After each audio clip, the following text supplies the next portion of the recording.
વેવાણ એ આવો આવો. જય શ્રી કૃષ્ણ. એ બેહો બેહો બાપા. ઓહો તે કેમ ધક્કો ખાધો? વેવાણ તમને ખબર જ છે, જો વિવાની આ પાડી દ્યો ને તો મારા છોકરાનું ઘર બંધાઈ જાય. પણ વેવાય મારે ક્યાં દીકરી ઘરે બેહાડી રાખવી છે, પણ કઈક વેત તો હોવો જોઈએ ને. મૂંઝવણ છે, શું કરવું? મને ખબર જ હતી વેવાણ, એનોય રસ્તો છે મારી પાસે. ના બાપા ના, અમારે તમારો ટેકો નથી જોતો. દીકરીના પૈસા લઈને લગ્ન થોડા કરાય. મારે ટેકો ક્યાં કરવો છે, ભાઈ ખાલી એનો રસ્તો કરવો છે. ઈ શું? એ આ પ્રભાત સિંહનું નવાબ, નવાબ એટલે? એ કપાસનું બિયારણ. પણ હવે આ બિયારણ તો ઘણા વાવી વાવીને ઠાયકા, કાંઈ ફાયદો થતો નથી. આમાં શું ફાયદો છે?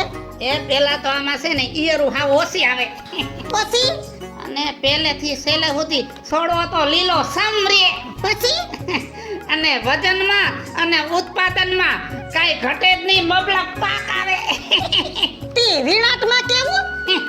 વિણાટમાં આમ રૂના ફોદાને આડો ને એટલે ડફ દઈને બારો.